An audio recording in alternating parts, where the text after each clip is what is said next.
Been in front of you many times speaking about love. And I've noticed that each time I approach the subject, it kind of gets bigger. There's more good things to say about it. There's more depth to take it to. So as I approached this subject, I realized that I was looking at one great big ball of yarn with a whole lot of different ends coming off of it. And which end do I pull that's going to unroll naturally into something semi-coherent for a talk? And the answer that came was a little bit surprising because it didn't seem to be on the subject at all. It seemed to be another favorite subject of mine. But then I discovered how it fits. And that's the idea of paradox. And I'm sure you've also heard me speak to that as well, because I'm in love with paradox. My definition of paradox is that sacred space where opposites can rub shoulders with each other without it having to be about right and wrong, about either or. It can be both and. And it's sacred because while in our humanness we like answers that say this one's right, that one's wrong, I'm in this camp, spirit is bigger than that. God, life, whatever name you want to give the universal intelligence, is perfectly comfortable and capable of holding the paradox without having to solve it. And that's why it's sacred. And it shows up in pretty much every mystical pursuit of the spiritual. It shows up as, okay, this is where I know I'm getting closer to the bigger truth, is because paradox is hanging out here. It's not just the either or. It's not right and wrong. So Ernest Holmes understood this. His work was in reading and experiencing everything he could of pretty much every mystical tradition and saying, here's the truth under everybody, and how do we embody that and use it? So of course he ran up against the paradoxes. And the biggest one, the one that always comes first in my list, is that idea of the one and the many. Okay, you've got the one unity, the one life, the wholeness, the allness that doesn't have any edge, doesn't have anything that's not in it, no separateness, no friction, just perfect beingness, perfect peace. And then on the other hand, you have all these individuations of that oneness running around thinking we're separate, bumping up against each other, interacting with each other. And all of that's inside the one, and thus a paradox. That's the first big one. The second one comes right on its heels, intimately related to it, and that is our habit of seeing ourselves as human beings searching for a spiritual experience, reaching toward spirit, is really backwards, that we're spiritual beings having a human experience. That's a paradox. When I get into my stuff and my scritchiness and my wondering why things aren't working out, the thing that saves me is going to this remembering that spirit is having a really good time being itself as Lin. Experiencing, expressing, living, loving, finding, exploring. Spirit having a human experience. And when I can remember that, when I remind myself of that, everything kind of eases up a little bit. Oh, it's an experience. It's not the who I am. So that's our second paradox. Really nice exploration of that idea comes from a Muslim hadith. A hadith is a quote from an angel or from God, usually talking to Muhammad, but not write this down, put it in the Quran. This is just their casual conversations, and then they get remembered. There are some beautiful ones. And this one says, this is God talking to Muhammad, and he said, I was a hidden treasure, and I wished to be known, and so I created creation. So that I could be known, so that I could know it, so that that game could play. Spirit having a human experience. So those are the two big ones that I've dealt with mostly when I consider paradox. But taking on this subject of love today, I realized that there's a third one also closely related. And that is how much time we spend searching for love, wishing to be loved, wishing to love and be appreciated for it. When the truth is, we are not only loved, we are love. The noun. It's the truth of who we are. And that goes, it's a whole lot like the one and the many. The love just is. Whereas we're out here scrambling to make it happen, to express it, to share it. And that's a paradox. And within that paradox is the truth that if we know we are love, then we're going to be better at the sharing of it and the exploring it with others. And as I say, this one too goes back to the one and the many. A wonderful teaching story, and I've lost the root of it. I was shown it in a book of comparative religion many years ago by a friend and practitioner client. And I believe it's Sufi, just because the Sufis are the mystics of Islam. And we know them best in the poetry of Rumi and Hafez.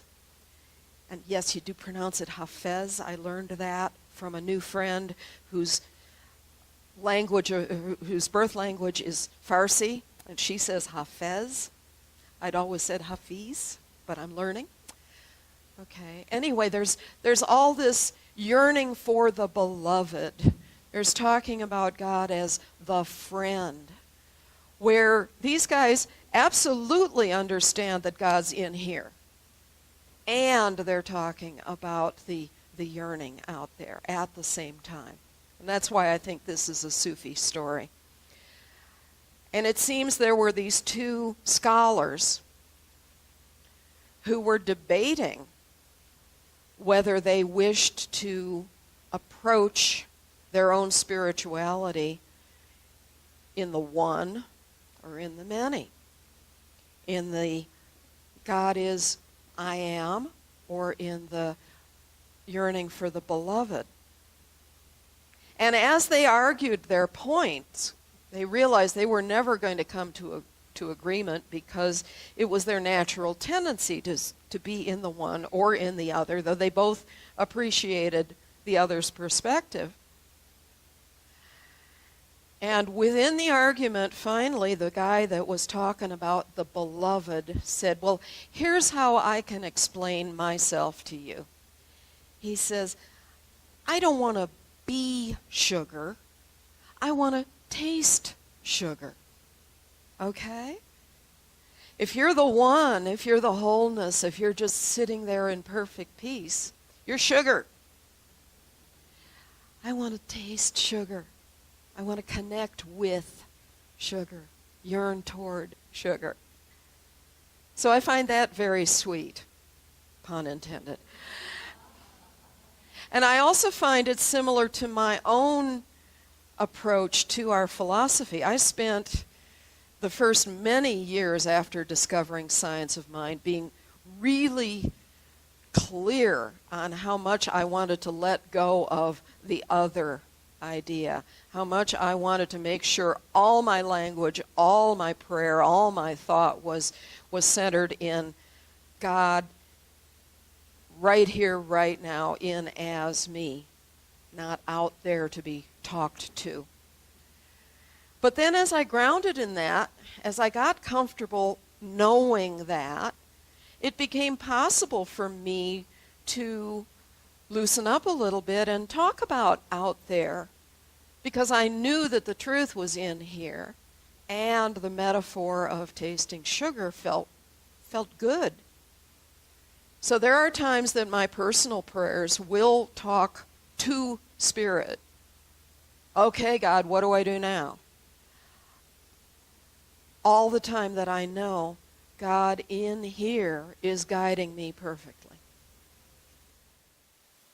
And I will speak these words in first person for myself, because that's who I can speak for. And as you listen, if these words resonate for you, take them as your own as well. I am. I claim. I know. Oh, so we just breathe into that space within. That deep space within that already knows itself fully. That already knows itself as love. And as I rest in that space, as it opens for me, as it makes itself available to me,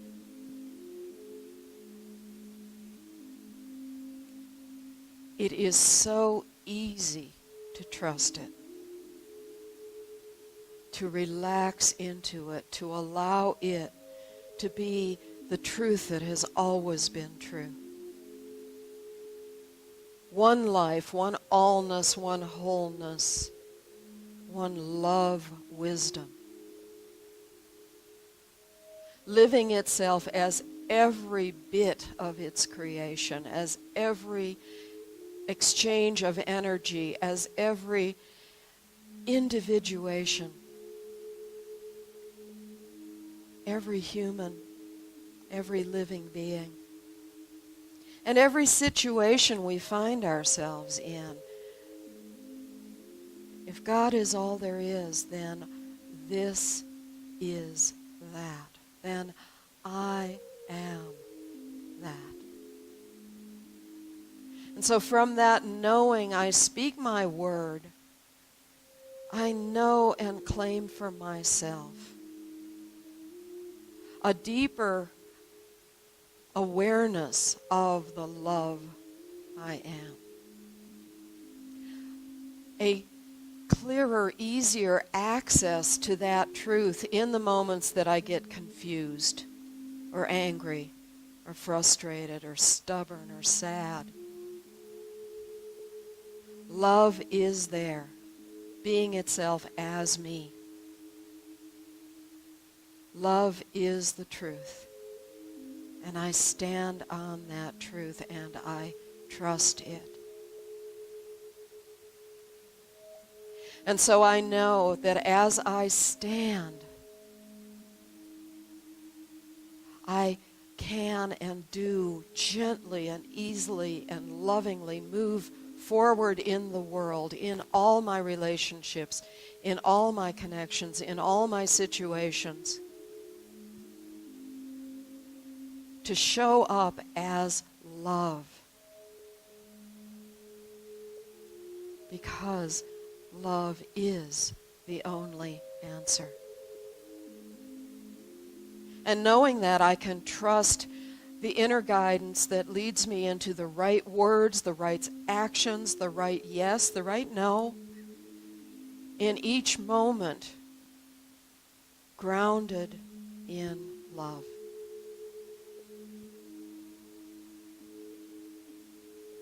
I live the love I am.